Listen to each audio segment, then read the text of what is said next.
Salut, bienvenue dans un nouvel épisode d'une journée avec. Aujourd'hui, on va suivre Erwan Tibouméry, il est skipper et il va prendre le départ de la fameuse route du Rhum. C'est une course transatlantique en solitaire. Il a accepté que je suive sa préparation et m'a fait faire une virée en mer. Mais avant, je tiens à préciser que cette vidéo est sponsorisée par Interaction, un groupe d'intérim et de recrutement. Ils ont plus de 180 agences et cabinets partout en France. Ils recrutent dans plein de métiers et dans plein de secteurs. L'objectif est de vous accompagner dans vos projets et de vous faire évoluer. Vous retrouverez un lien en description pour consulter toutes leurs offres d'emploi, mais on en reparlera plus tard puisque c'est aussi le sponsor du bateau d'Erwan. Bref, on va découvrir tout ça. Salut! Salut Ça va, Ludo. Erwan ? Ouais, bienvenue à toi, bienvenue à Saint-Malo. Lui, c'est Erwan. Il est skipper sur le trimaran Interaction qui prendra le départ de la route du Rhum, une traversée de l'Atlantique en solitaire. C'est la deuxième fois qu'Erwan participe à cette course qui a lieu tous les 4 ans. Alors ça, c'est un trimaran de Ouais. 50 pieds, c'est-à-dire c'est 15 mètres 20 de long par à peu près 13 mètres de large. Ok, Voilà, d'accord. qui a été construit pour la route du Rhum 1990. Ok, ça a déjà été construit pour ça, dans le but de faire la route du Rhum. Voilà, donc c'est pour parfait. faire la route du Rhum et qui va faire cette fois-ci avec moi sa 4e route du Rhum. Et alors la route du Rhum, pour d'ailleurs peut-être ceux qui ne savent pas, mais c'est une course qui, tous les 4 ans qui part de Saint-Malo, C'est ça, qui va jusqu'à la Guadeloupe. voilà, en solitaire et qui mélange toutes les classes de bateaux, puisque tu peux voir à côté un bateau qui ne ressemble pas Ouais. du tout au mien. C'est vrai. Ça s'appelle un classe 40, c'est un monocoque de 12 mètres. Ok. Et puis on a des trimarans de 15 mètres et puis les plus grands même trimarans du monde, les ultimes, comme Banque Populaire, Gitana, Sodebo, qui sont des trimarans de 32 mètres, donc sont plus du double de ma taille. Ok, Ouais. d'accord. Moi c'est un petit bateau dans la course, quelque part. C'est à peu près combien de temps pour traverser Alors cette il traversée-là suffit de prendre les temps de référence de ce bateau, qui a fait déjà le parcours plusieurs fois. C'est entre 17, 18 et 22 jours à peu près. Ouais, donc il va falloir savoir tout faire et arriver à gérer si jamais il y a le moindre truc qui se passe, quoi. Ouais, parce qu'il se passe sur des bateaux puissants comme ça, il se passe toujours des choses. Faut pas oublier qu'on est dans la nature, dans des éléments difficiles à affronter et qu'une série de petits problèmes peut en enclencher d'autres. Tu vas voir derrière nous, il y a le Baby Trimaran Interaction qui arrive derrière la vedette là. C'est une petite réplique de ton bateau, mais en version miniature. Mais voilà, c'est pour faire plaisir aux enfants. Il va suivre le bateau dans le bassin ici, en télécommandé. Ok, il fera pas la route du Rhum avec toi quand même. Non, On parce est que lui, il aura du mal à passer le Cap Fréhel, à mon avis. Et puis en Atlantique, c'est un peu petit. Tu vois, on a un Maël, un mât carbone rotatif, c'est-à-dire c'est un mât qui est sur une boule en inox Ok. et un mât qui tourne pour servir d'aile de conduite du vent dans les voiles. Ça t'arrive de monter en haut du mât? Alors le moins possible, honnêtement, parce que c'est vraiment, il faut monter en équipage. Oui, C'est jamais beaucoup tout plus seul. sûr. Tout seul, c'est vraiment une urgence. On peut avoir besoin d'y aller. Tous les skippers essayent d'éviter ça. Tu m'étonnes. Parce que s'il se passe un problème et que tu es coincé ou que tu as un problème dans ta montée ou ta descente, il n'y a personne en bas pour assurer ta sécurité. Bah oui. Autrement, tu vois que les voiles sont posées sur ce qu'on appelle des enrouleurs ou emmagasineurs. Ouais. C'est des voiles ça à l'avant qui se roulent et se déroulent. C'est pas motorisé du tout d'ailleurs. ça. Ah non, tout Ok, est à la main. quoi. Ouais, tout est à la main. Tout est bien physique d'ailleurs, surtout elle, la grand voile. C'est une voile qui pèse 100 kg. Et ça aussi, tu la montes à la main, quoi. Voilà, ça c'est d'ici, sur le winch qui est ici. Tu viens installer une manivelle là et tu dois monter à 22 mètres une pièce de 100 kg quand même. Ouais. Sachant qu'en plus, il faut que tu continues de garder le cap, tout ça. Enfin, Voilà, pendant ce T'as temps-là, pas- tout brinque-balle voilà. parce que ta voile n'est pas installée. Toi, tu te fais un peu secouer. Le bateau, il n'aime pas ça. Il n'est pas lancé, il n'a pas sa vitesse, il n'est pas stable. Tu arrives à le monter à quelle vitesse un bateau comme ça, tu arrives à le. C'est quoi la là, vitesse avant-hier, j'ai fait de des max. pointes à 20 nœuds. Ok. Ce qui est déjà beaucoup pour un bateau de cette époque. Je mettrai un truc en km/h aussi pour ceux qui Voilà, connaissent pas les ça nœuds. fait à peu près Mais voilà. 37 km/h, Ok. ce qui paraît pas beaucoup, mais sauf Mais que sur sur mer, l'eau, quand c'est 7 tonnes et demie sur 3 coques qui poussent de la mer, c'est un effort très important. Et qu'avec le vent, hein. Et qu'avec le vent, T'as bien pas de sûr. moteur là-dessus. Il y a un moteur pour les manœuvres de port, Ok. tu vois, pour revenir se garer au ponton, passer les écluses, on a un moteur. Mais en mode course, au Oui, départ voilà. de la route du Rhum, ces moteurs-là sont scellés. On a donc le comité de course qui vient poser un plomb sur le moteur et qui est revérifié à l'arrivée. Erwan m'a invité à monter à bord pour faire une sortie en mer et mieux me rendre compte de ce qu'est une course nautique. Ok, ça part.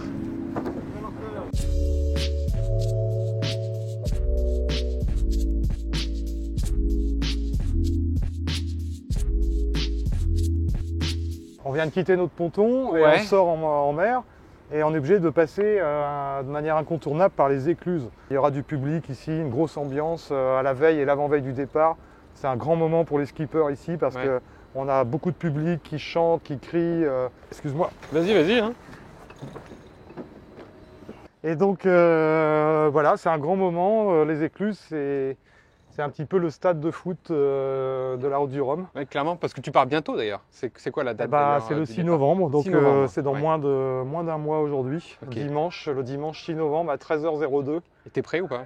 Après, oui, quelque part. On se prépare depuis des semaines, des mois. On a fait terminer la qualification en solitaire du bateau. Oui, c'est ça. D'ailleurs, je tiens à le préciser parce que là aussi. Je suis arrivé hier soir. Voilà, t'es pas tout seul sur le bateau aujourd'hui. Normalement, tu es tout seul en solitaire. Voilà. Mais parce que tu as fait la qualification pendant plusieurs jours. C'est ça. Tu es un peu crevé. Oui, j'ai terminé ma qualif hier. J'étais parti de la Trinité-sur-Mer dimanche pour aller sur Biarritz, Bilbao, Santander, la Corogne, remonter de la Corogne par Ouessant. Et en prenant un bon coup de vent assez costaud entre la moitié du golfe de Gascogne et Ouessant. Et donc qui m'a empêché de dormir pendant au moins 36 heures d'affilée. C'était très chaud. Tu as fait 36 heures sans dormir? Pratiquement, ouais. Okay. Hier soir, comme je suis rentré bourré d'adrénaline et de toutes les 4 jours et les 4 nuits que je venais de passer, j'ai pratiquement pas bien dormi. Mais là, aujourd'hui, je préfère être à la barre, faire les manœuvres par mon équipe, m'économiser physiquement parce que j'ai déjà bien donné depuis 4 jours. Et puis vous mettre en sécurité, vous dire où vous positionnez par rapport au point d'écoute, au virement de bord, etc. C'est quoi le plus long que tu aies fait en mer sans toucher terre? C'est sur des transatlantiques. J'ai fait beaucoup de transatlantiques. Là, ce sera ma 22e transat cette fois-ci. Okay. Donc sur les 21 transats déjà faites, la plus longue, je pense que ça représente une vingtaine de jours. Ça y est, on voit qu'on a bien descendu quand même. Ouais. 2 mètres on a fait, parce qu'on était au 12 là je crois. Hein. Ouais. Et ça va vite. Ah, ils ouvrent déjà, regarde. Ça y est, là on va déjà... Bon, je vais reprendre ma place à la barre. Bien sûr, vas-y.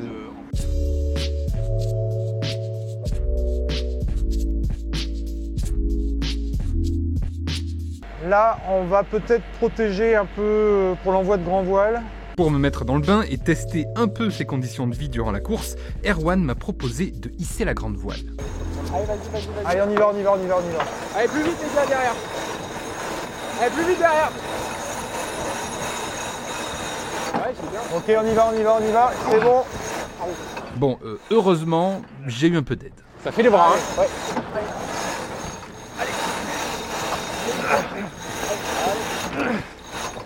Allez, viens.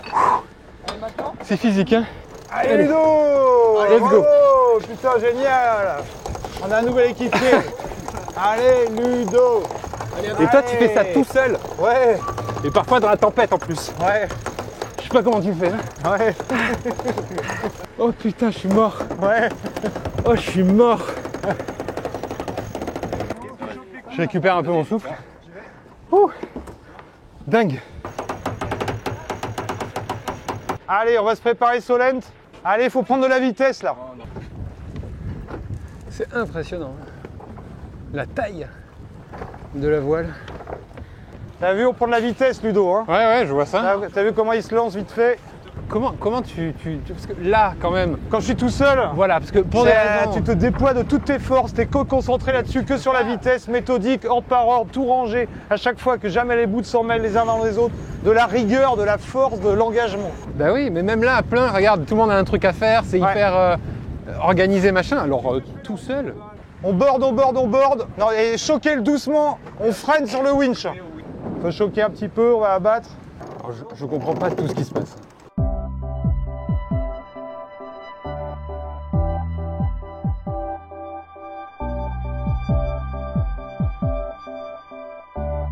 Tu trouves pas que c'est un bonheur incroyable, cette liberté là, de pouvoir aller glisser sur la mer, aller dans la direction que tu veux, à la vitesse que tu veux, admirer, regarde ce bruit, cette douceur. Tout de suite on est porté, regarde, et il accélère. Regarde-moi ça, moi je suis complètement amoureux de mon bateau quoi. C'est la plus grande chance du monde d'être skipper en solitaire d'un bateau comme ça. Mais d'un autre côté, le solitaire, justement, c'est pas c'est trop un luxe, difficile. c'est un luxe absolu. Ah ouais. C'est le rêve absolu. chaque sensation, chaque mouvement du bateau, chaque bruit. Mais on sait aussi que la voile c'est dangereux, il y a eu plusieurs marins qui sont morts en mer, on pense à Tabarly, on pense à d'autres. Ouais. C'est quand même un truc quand tu pars tout seul comme ça sur une traversée de l'Atlantique. Bah, regarde comment Paul est flippant. harnaché, gilet de sécurité, balise émettrice, une longe que tu peux accrocher partout à l'endroit où tu vas faire ta manœuvre. Là je suis vraiment détendu parce que je suis à la barre et qu'on est là c'est la rigolade pour toi. On fait une petite sortie, tu vois, sage. Mais quand tu es dans le front, là c'est, comme on dit, casque à pointe, armure, et faut être guerrier, il faut avoir un couteau dans la poche, prêt à couper, faut... Ouais, parce que tu peux avoir des avaries en pleine mer.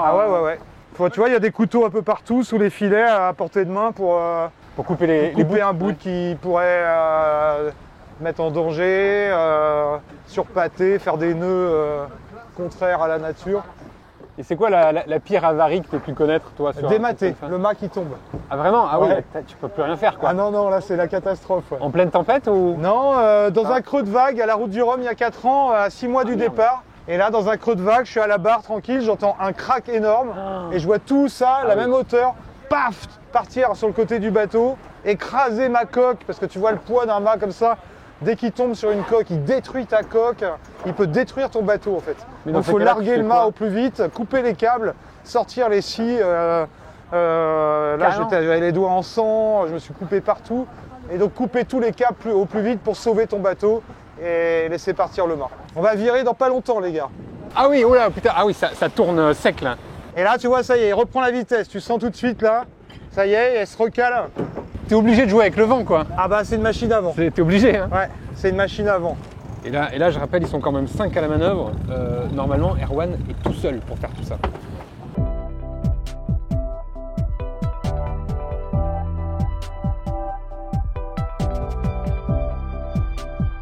J'ose même pas imaginer ce que ça doit être quand t'es tout seul en plein milieu de l'océan, sur un bateau comme ça.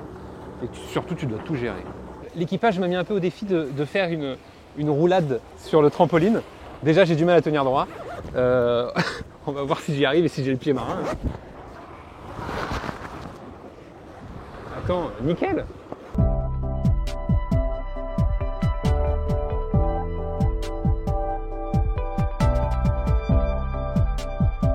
C'est assez impressionnant comme truc. Il va vite, on se rend pas compte, mais ça va super vite. Hein.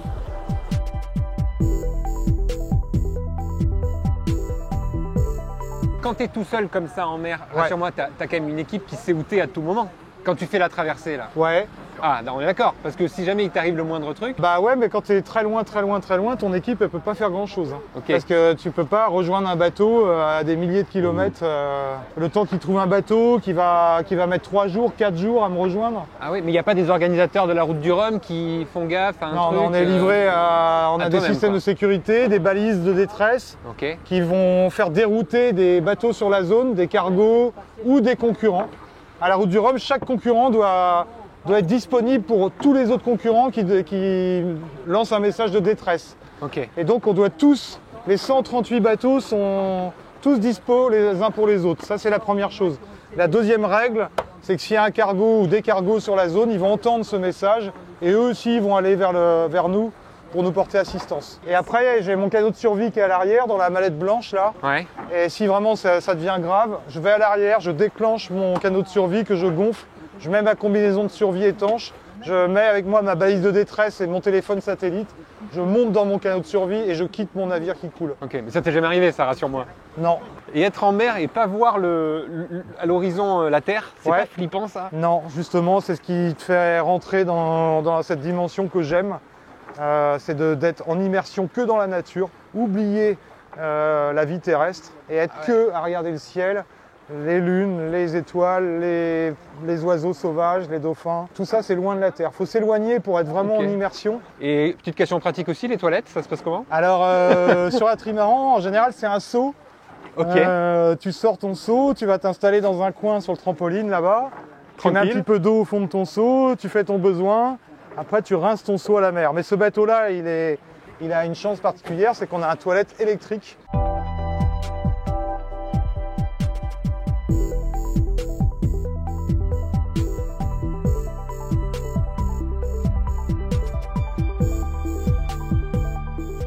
Voilà, ça y est, là on rentre au port, on reprend l'écluse. C'était une petite sortie hein, juste pour me faire découvrir un peu tout ça. Mais évidemment, je ne peux pas le suivre sur des tempêtes ou des choses comme ça. Donc voilà, hein, on va rester sur un truc cool pour l'instant, c'est déjà pas mal.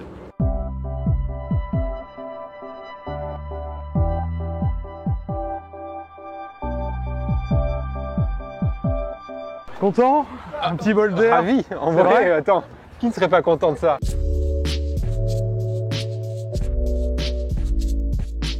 Comment tu fais pour dormir? Parce que quand tu fais autant de jours en mer, tu peux pas dormir. Il faut que le bateau, quelqu'un le gère. Le sommeil, c'est maximum 1 heure, jamais plus. Ok.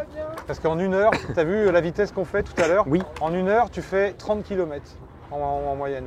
Donc Ok. si tu ne surveilles pas au-delà de 30 km les bateaux, routes collision, bateaux de pêche, cargo, oscillation de vent, etc., tu te retrouves dans un autre monde tous les 30 km. Complètement, oui. Donc il faut, à chaque heure où je vais dormir, je regarde tout de suite les AIS, émetteurs de position des bateaux qui sont sur ma route.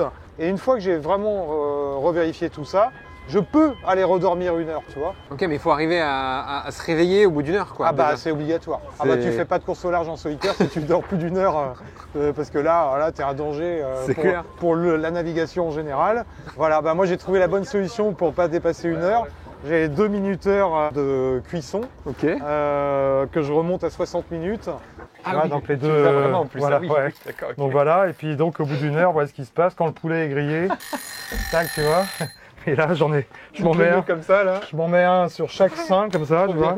Sur Ah chaque oui. téton, j'en ai un de chaque comme ça. Et là, brrrt, Ça te et là le poulet est grillé, il faut le sortir du four. Quoi. Exactement. Et t'as une préparation physique quand même aussi, genre prendre du poids, un truc comme ça parce que tu Ouais, tu non, manges pas prendre pareil du sur un poids, bateau, non, mais musculaire, parce que tu as Ok. vu, le bateau est très physique. Ouais. À chaque manœuvre, là, il y avait toute l'équipe qui se déployait pour rouler, dérouler, envoyer. Tu as pu être au winch tout à l'heure. Ouais, ça m'a tué. Tu hein, as vraiment, vu hein. la force. J'ai pas réussi à aller au bout. Hein. Et voilà, et là ça demande beaucoup de muscles et surtout de ne pas être courbaturé après un effort. Ah bah oui. Se dire, ah j'ai mal, je peux pas recommencer dans 2 heures. Parce que c'est des manœuvres qu'il faut recommencer toutes les 3 heures, Souvent, toutes les ouais, 4 heures, bien sûr, ouais. souvent. Et donc là, ce que je vais faire, c'est essayer de prendre encore un peu de masse musculaire en courant, en portant des charges. Je fais des haltères chez moi. Et puis là, t'es à la cool assis. Ouais. Ça t'arrive jamais en vrai quand t'es tout seul sur ton bateau là. S'il y a des moments où on peut prendre du plaisir quand même, c'est-à-dire que quand tout est bien réglé, tu sais que Et le que ça vent, file droit. voilà, t'es sur un angle de vent, tu as dégagé ta route, tu peux te mettre un énorme, j'ai un pouf à l'intérieur que je peux mettre dans ce petit coin ici. Ah ouais. Et sympa. là, ça profiter. doit être Alors, un kiff, hein. je C'est vais le kiff, ça. pas, voilà, je vais pas y rester 3-4 heures, hein, mais 1 heure ou 2 de détente dans un pouf comme ça, prendre le stick de barre, parce que j'ai une rallonge de ma barre Ouais. qui peut venir jusque là en fait. Tu vois, je connecte sur ma barre franche là-bas, Ah je ouais. mets même mon pouf ici et je peux barrer d'ici, tu vois. Et là, c'est super parce que tu as un angle où tu vois toutes tes voiles, j'ai mes cadrans que j'oriente vers moi. Et là, bah, tu profites de la beauté du bateau, de sa largeur, sa hauteur. C'est en de tous plein les milieu angles. de Parce que l'océan. comme je t'ai dit tout à l'heure, je suis tellement amoureux que je Tout le à fait, regarde, ouais. je le regarde, Bien j'arrête sûr. pas de l'observer tout le temps. Mais tu dois avoir aussi une certaine zénitude comme ça en mer, surtout en plein milieu de l'océan, tout seul. Enfin, ça doit être hyper apaisant, je trouve. Ouais. Enfin, je connais pas, mais j'ai l'impression que ça doit être apaisant comme ça. Oui, c'est les univers où on est en immersion dans la nature, on redevient un animal instinctif, à écouter, à entendre, à voir. C'est juste les sens les plus importants de la vie, de la survie. Ouais. Il n'y a plus de questions financières, il n'y a plus de questions sociétales. Tout ça, ça s'en va. La politique, la religion Ouais. en mer n'a pas sa place pour moi. Bien sûr. Ce qui dicte le monde sauvage, c'est uniquement la nature. Et nous, c'est le vent qui fait marcher notre machine. Donc tout ce qui Complètement. m'intéresse, c'est savoir comment le vent va évoluer, ce qui va monter et descendre. Et c'est les lois de la nature qui dictent mon rythme cardiaque et intellectuel.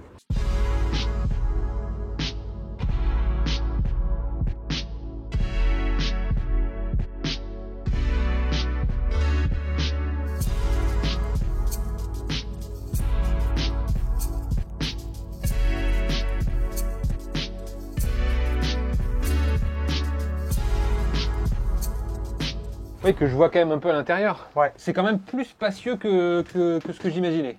Ouais, on a couchette de chaque côté ici, tu vois, Ok. tribord, bâbord, une table pour vivre à plusieurs si on veut. C'est un trimaran qui peut être manœuvré en Oui. équipage pour Oui. 4 personnes. Toi, tu le fais tout seul, mais après, ça peut être à plusieurs. Voilà, Ok. on a une cuisine, 2 feux gaz, un frigo ici Ah qui est oui. pas mal en taille, Et puis tous mes rangements de bouffe dans ces grands placards très profonds.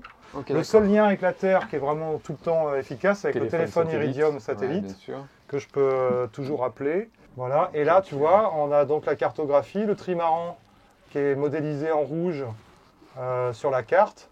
Et tu vas voir, on va zoomer, et tu vas voir qu'on va se retrouver exactement à la place de Ponton, où on vient de se garer. Et puis voilà ce qu'on va faire à la route du Rhum. On va partir d'ici pour aller traverser tout l'Atlantique. Ici, j'ai à peu près tout. Tu vois, j'ai l'angle du vent par rapport au bateau. J'ai la vitesse, ici, on est à 0 parce qu'on vient d'arrêter le bateau. La vitesse du vent extérieur. Ok, ça c'est ce qu'on a fait aujourd'hui. Voilà, c'est le parcours d'aujourd'hui. On a fait un petit parcours, mais pour moi c'était déjà Saint-Malo. On est passé le long des forts là. Ah ouais, mais pour moi c'était déjà génial. Hein. 12 km. Là, ton bateau, il est quand même floqué de partout. Ouais. Je pense que les gens l'ont vu. Hein. Ouais. Mais Interaction, c'est ton sponsor? Oui, c'est le partenaire principal et exclusif du bateau. Interaction, c'est quoi? Interaction, c'est donc une société d'intérim voilà, qui est née à Rennes il y a 30 ans pour en avoir aujourd'hui 177 ou 180 agences sur tout le territoire national. C'est de l'intérim sur en plus tout secteur confondu, tout BTP, secteur confondu, etc. BTP, spécialiste, cuisine, hôtellerie, artisanat.